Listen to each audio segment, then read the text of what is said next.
Hey, what's up, guys? You ready to sell some coins on eBay? Good. Because we're gonna have a little bit of conversation. Kind of call this the dummy's guide to getting started as a newbie.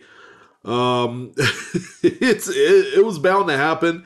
I've talked to a number of folks that were really excited about getting started with selling on this platform and with coins. It's actually quite easy. It's very easy. So, in this video, we're kind of going to go through a few kind of easy best practices that'll help you get started and tackle the one thing that I think a lot of new sellers struggle with, and that's getting started putting your first listing together, all right? Prepping it, typing out your description, doing all the things that you need to do. So that way you can be on the easy street to profitability and bringing some money off of items that maybe it's been sitting around your house for a while and you just need to, well, get rid of it and make money, especially during this time of the year. The holidays are generally very e-commerce intensive. It's a very heavy I was gonna say heavy period. Wrong choice of words.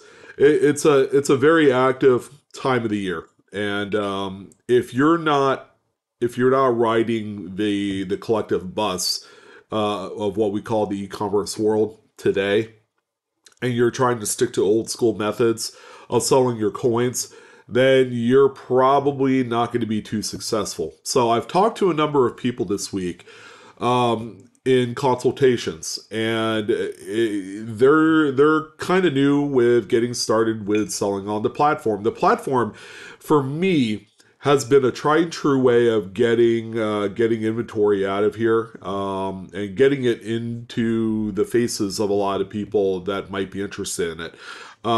It's getting rid of inventory, slimming down the crap that I have around the house. When it comes to coins, I supplement my other ways of making money from the hobby by selling on that platform. And it's worked out great since I started doing it in 2001, I believe. So I've been doing it for over 20 years. Um, so right off the rip, I mean, here's a few Morgan dollars. You notice that the sales price are all in green. This is actually an auction archives. It starts with the most recent. So this sold moments ago, this 1898 Morgan dollar. So you see they're all in green. All right. I think looking up and down the list of coins here, this is what we dream of. This is exactly the results that we as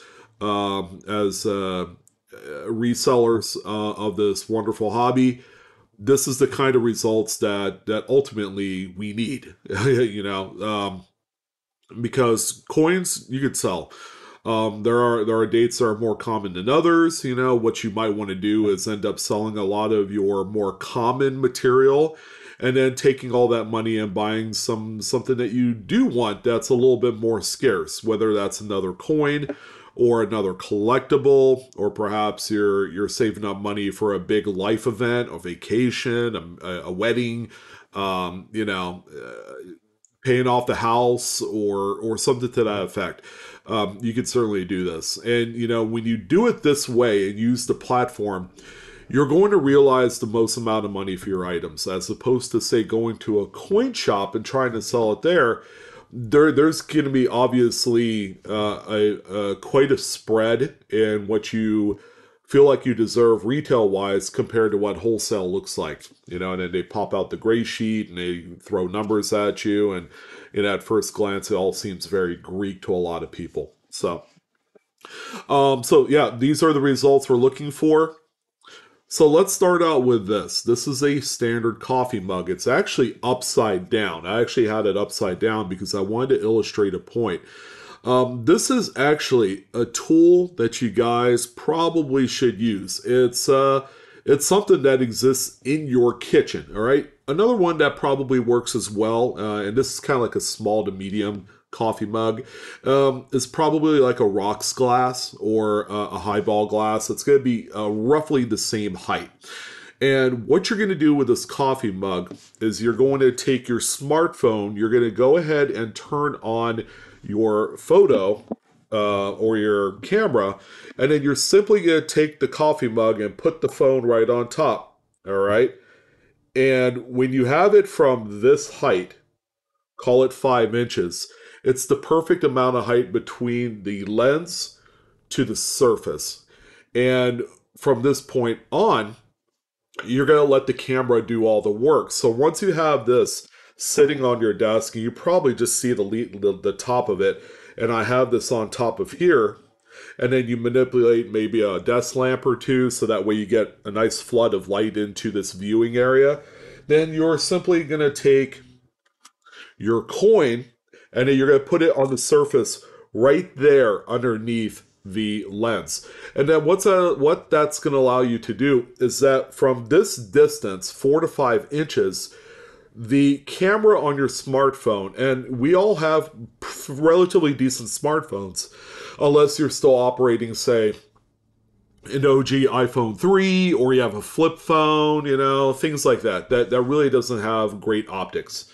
But something like this, you let the camera on the device do all the dirty work. Okay, first and foremost, you want to make sure that you use a cloth to clean the lens. Okay, I can't state this enough. One of the big reasons why that we all fail taking photos is that you have oil smudges, fingerprints, things like that on the lens. That's going to play around with the focusability of your pictures, and you want to be as clear, and as crystal as you can with these images. So once you have your coin down on the table, you have your coffee mug all set up, you have your phone and your camera feature, you're ready to take photos, that's all set up, then you're simply just going to use the smartphone again to do all the dirty work, and then to get in close to the coin, you're just going to swipe out on the screen. Again, allowing the capability of the cameras, which are state-of-the-art on these things, to do the work for you. And then you're able to get absolutely amazing photos when you use this method. Sure, it might seem basic and crude and simple and all that stuff, but for a lot of us that are looking for a direction, this is the way that you need to start out. Okay, so let's get that out of the way. All right, so when we go to our next step, obviously you got to prep the photos. I would say in every capable phone, you have the ability just to tap on the image and do a little bit of an editing kind of manipulation. And what that looks like is you're going to crop as closely as you can to the coin's edge. All right, I mean, look at a lot of these. Like this is let's see, this is probably the greatest example here because you could see the actual surface in which this Morgan dollar was sitting onto. So what they did was they simply cropped the image, relatively close to the edge of the coin, but not all the way to the edge where it's cutting it off. So I would do that with both the obverse and the reverse side of the coin. And again, what we're trying to do here is show the entire coin, except for maybe the edge where the reading is. You definitely want a full obverse and reverse image to the coin, all right? And if you do this religiously, and once you kind of get started with your first photo, and then you do your next photo, and you just continue on, you're going to get into a pattern, a rhythm. It's going to get quicker. You're going to bam, bam, take photos, go into your photo roll, click on the picture, and do a little crop job edit on each one of those, and you're just going to continue to swipe to the next picture, and so on. Then it's going to become kind of like second nature to you. And I know it has to me.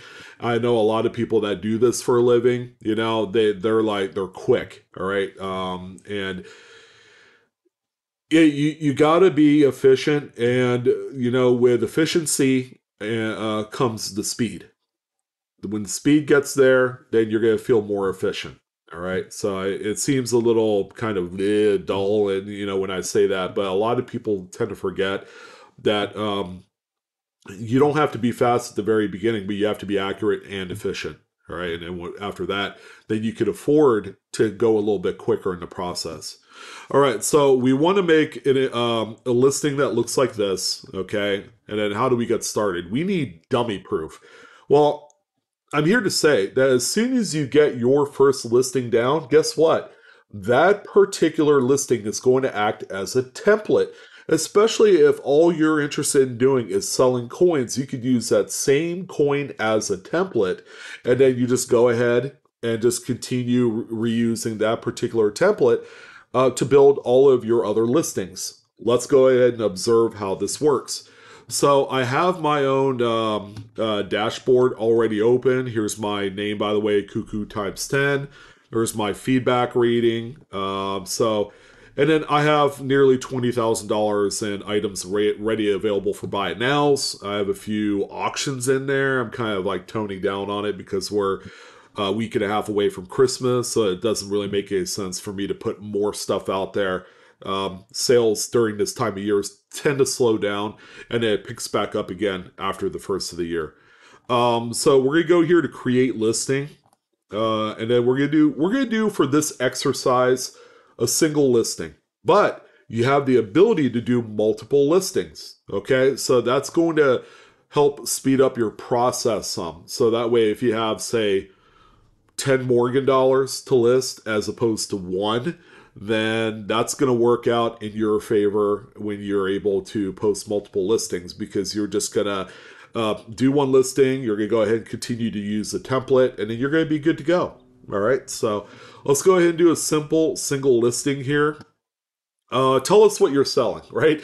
Believe it or not, this is the one thing that trips up a lot of people, okay? And just for context, I'm going to be selling this coin right here. This is a 1886p Morgan dollar. It's got nice toning on it. It's in a PCGS Rattler.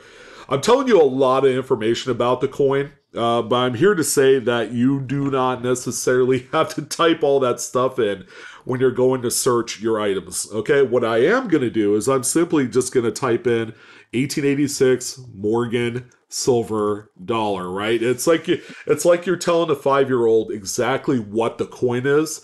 That's how you want to approach this step of the process here on eBay, and then just hit the magnifying glass button there. All right, so here we are. We are to this section. So they had already found us a match here with the particular group in which this coin will be sold in, which is going to be under the coins and paper money category, coins US, dollars, Morgan dollars from 1878 to 1921. Okay, perfect. So we are going to go ahead and use this as our category to sell this in, and that's exactly where you need it to be.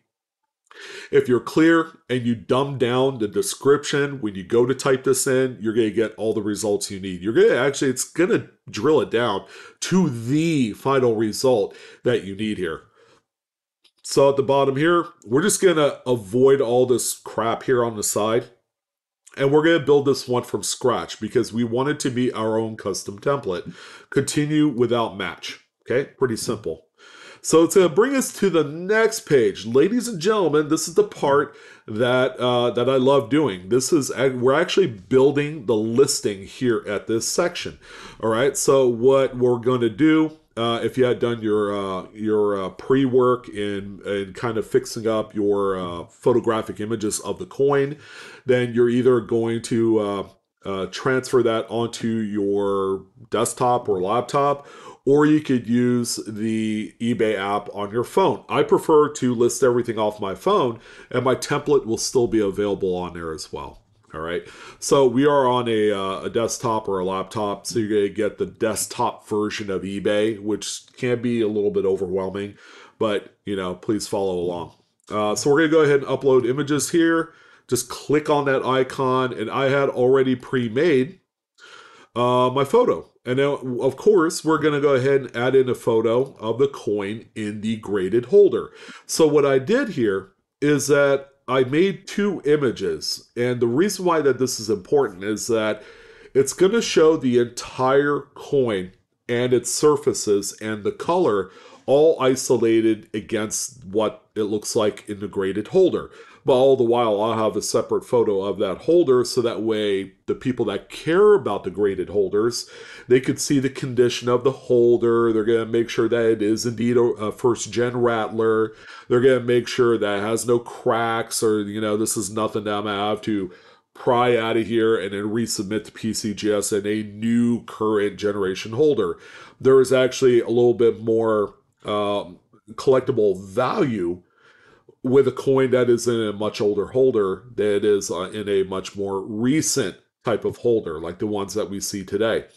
So we have our two main images. Again, we have a full obverse, a full reverse, and if applicable, you're going to have a grade in there as well. That's that holder. But also another thing to keep in mind, if you're selling an error or a variety, like a die variety, a double to die, repunchment mark, things like that, you're also going to have a blow up of the variety or error also added in here as well. So that way folks can see up close exactly what the attribution or the diagnose is of the error. So this is all complete. We're going to go ahead and go to the next step where we're going to type in the rest of the title. So we have 1886 Morgan Silver Dollar. What I personally like to do, because it's a little bit more polished, is I like to capitalize the first letter of every word in the title. Okay, Morgan Silver Dollar. Maybe I'll do a dash in there or something to separate that part from the rest of it. PCGS, first, or I'll probably do the grade first, Mid-State 63, first gen Rattler, and then also do another dash. Keep in mind you have up to 80 characters to utilize. I'll put Monster Toner in all caps, capitalization of all those letters.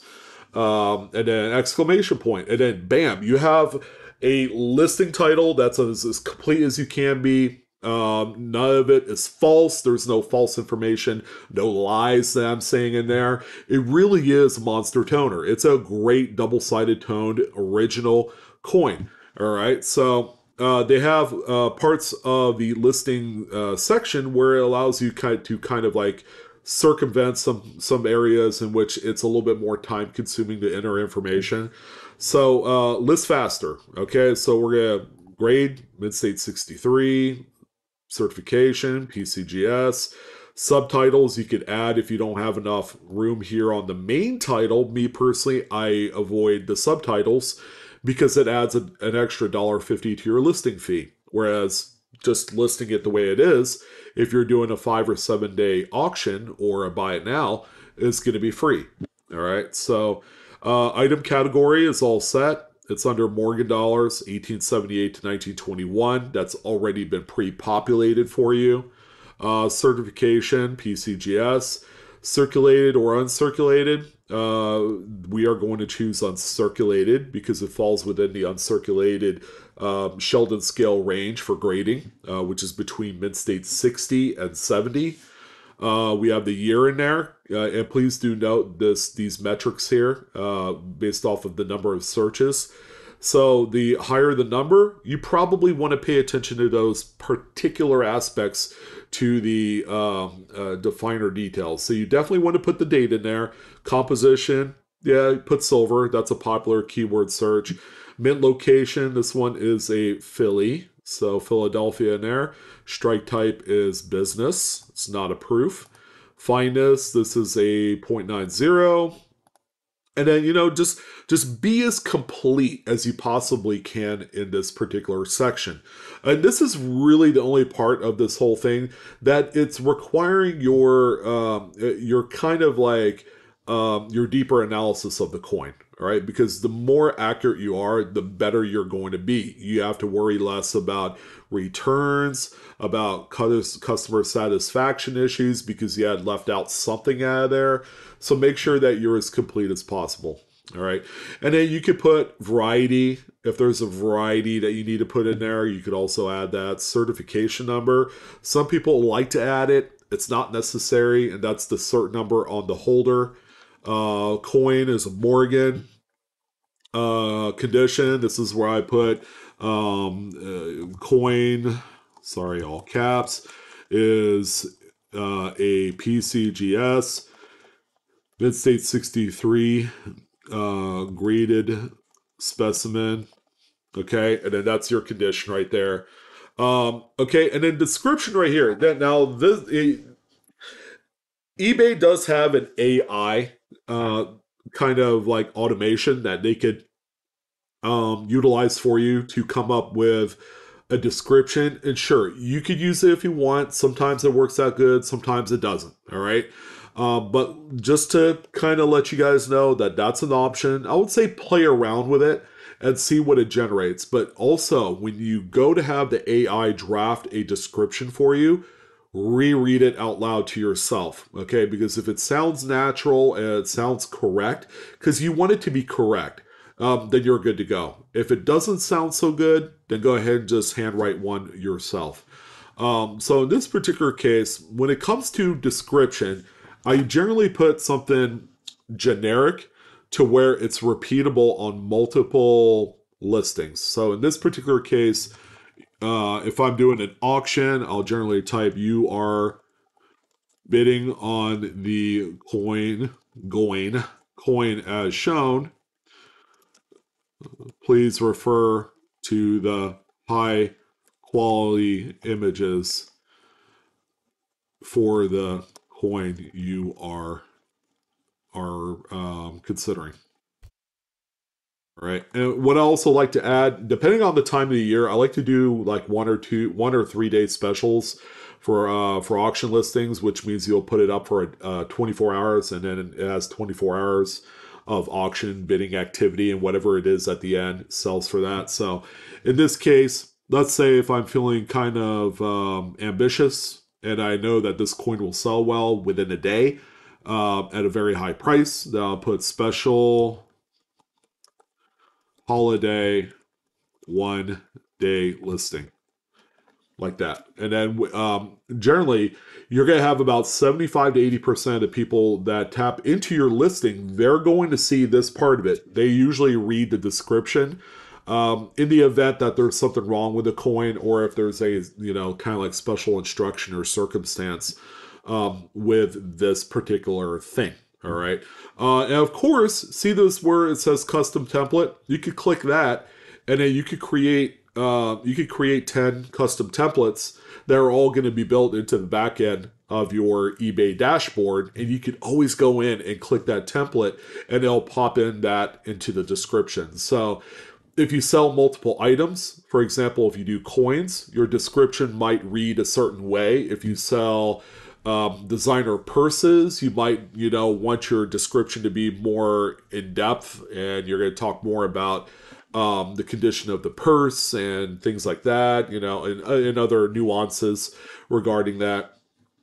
So that's kind of like one of the big keys here, is when you're drafting your very first item, and you're going to do a bunch of that same type of item, like a bunch of coins, then go ahead and make a custom template and then save it as such. All right, and then it's going to be one of the best tools that you will ever use.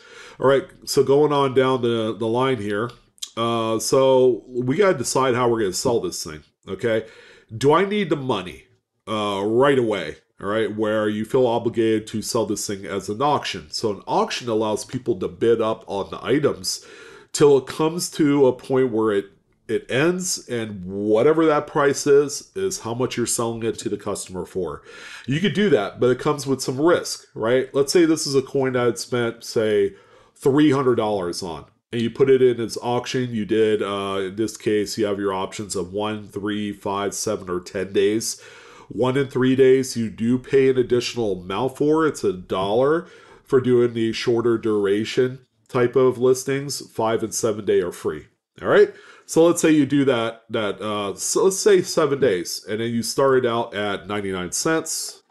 Which is always a good jumping off point, and you gotta kind of, put the leap of faith into your coins that if you did start at 99 cents, that it's gonna sell. And it will too, as long as you have something that the people need. But let's say if you sold it for $225, you would have lost $75 because your original cost was $300 on that. So if you need the money, sell it as a regular duration type of auction. If you want to protect the price of your item, or if you know it sells for a lot more than what you paid for it, do a buy it now. All right. So when you click on that, it's going to give you the option of putting in a static price. In this case, I feel like that this thing is $399.99. So you buy it for that. Or not you, but the person that's interested in the coin will hit the buy it now button. They'll add it to their cart and then check out, and then they own the thing. Okay. But this guarantees that it protects your price and it protects also your profit. Okay. Because we all want to do this and make profit.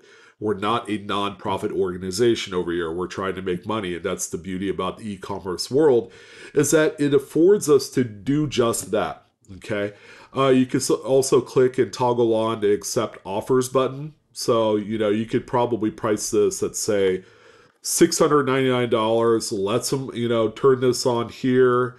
Let some offers roll in. You could designate a certain price number here. Minimum offer, I would say, is $450. Auto accept a certain amount. Say $450. All right. So if someone puts an offer for say $400, it's automatically going to decline it. All right. It's a force them to put in another offer. All right. So hopefully I didn't lose you there. That's how the offer section kind of works. Volume pricing, if you're selling more of one item that is exactly the same, then you could do a volume. All right. So if you have, say, 100 1-ounce silver eagles that are all the same date, or they're all different dates, they're all the same, you're charging the same amount of money for them, you could do volume pricing where if you bought one, it's $40. If you bought two, you save $1 on each one above the two that you sell. And you can do specific tiers too. So you could do full price at one. From 2 to 5, you could save $1 per coin. If you bought 6 to 20, you could save another $2. Things like that. So it's an extra incentive to sell what you have, and awarding the folks that buy more of them the opportunity to do so. All right, and then you can schedule your listing. Let's say the only chance you have is to work on this in the middle of the night. For damn sure you don't want to hit the button to make this listing go live at 2 o'clock in the morning, because guess what? This particular auction will end at 2 o'clock on whatever the third day is, the fifth day, the seventh day, the 10th day, and nobody is generally awake, right? We're just going to assume that the whole world is asleep at 2 a.m., even though it's really not the case. But, depending on what you're selling, we're selling U.S. coins. You probably want to keep the schedule time to where people are still going to be awake, whether they're on the East Coast or West Coast or anywhere in between. So make sure you use that. Schedule your listing so it goes live at like 10 a.m. in the morning. If it's like in the middle of the night, you could schedule a certain time or day to do so. Shipping, always add in your shipping information here. If you're selling something through auction, always show a line item for the shipping. Make people know that they are going to be charged X for this, for first class or for priority or for plain white envelope, what have you. If you're selling the items as a buy it now listing, I always like to show free shipping. And the big reason is that it's an extra buying motive for a customer. Customers and people love freebies. They love extras. They want to see a benefit for buying from you. And guess what that is? It's free shipping, right? Whatever that looks to be. All right. So you could offer free shipping just simply by hitting this box here. There's a rate table if you wanted to use that. If you're not for certain, how much you should be charging, please do use it. It'll allow you to also put in, it's almost like a calculator. You can put in like zip codes and stuff, and they can give you that information. Set up your preferences, like do you accept returns? I would say 100% of the time you should do returns regardless. And then specify a handling time. You could do 3 days. You could do, let's see, one to 40 business days. So again, depending on the items, if there's certain items that are currently like trending, you probably don't want to do 40 days because you're going to lose out there. If you did like 3 to 7 business days, that's totally fine and very acceptable to today's standards. And then you could accept returns within a certain time period, and you could also do international returns if you're feeling like a good guy out there. Okay, you can do that. And then there's also promoted listings too. You can actually pay to promote your item, which is quite handy, especially if you're doing a 1 and 3 day auction. That's short duration. Yeah, you're going to see way more eyeballs hit your listing if you did a promoted listing. All right, and it's generally worth it on higher price items. Okay, if you want to maximize the amount of money for something, go ahead and pay the extra $1 or $2 to promote your listing. And it's going to head to the top of the algorithms. So it's more likely that this is going to be seen by a lot more people. So that's another option to use. You don't have to. I recommend it on just auction listings. And then, of course, preferences, payment. Generally, on a buy it now, you could elect to require immediate payment on that, which is 100% yes. You should do that every time, so that way they don't buy an item and then wait like 7 days to pay for it because they just want to sit on it, or like, oh, I get paid next Friday and it's like Sunday. So yeah, don't do that. Always try and obtain your money right now for those buy now listings, and don't, again, we're operating a business here, so treat it as such. All right. So, and then we've come to the end. Now, once you've done this 1 or 2 or 3 times, you're going to get good at it. You're going to be quicker. If you use the template option, a lot of that stuff's going to be pre-populated in there. So just hit list it, and then you're good to go. That thing is either going to be scheduled for a date later than what you specified, or later than what you're going to do if you just hit list it for now, or just list it now and have it go live right this moment. So that's how it's done. It's free and easy way to sell on the platform. You guys know about the coffee mug trick. Use it. We all have coffee mugs, and if you have a highball glass or anything like 4 or 5 inches tall, use it. It could be a stack of books. I don't care. Use it. They are. It's the best way to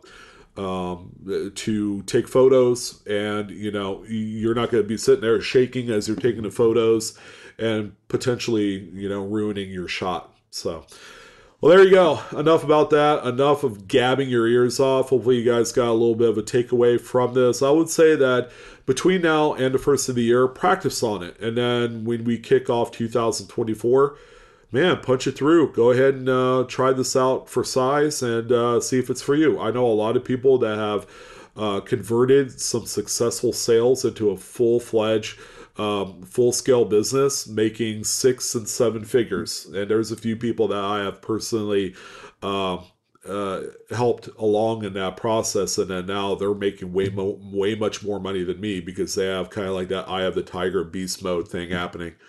So it was certainly a pleasure talking to you guys. Again, it doesn't have to be a pain in the ass process as a lot of people make it out to. This is something that if you stay motivated and you stay, if this right here, if you keep it all within the confines of your head and you really buckle down and concentrate on this, you're going to see it bear a lot of fruit. So I wish you guys the best. If you have any questions, go ahead and pop them down below in the description. And that's it. I'll see you guys later. Have fun with this, and best of luck in your future sales. So long.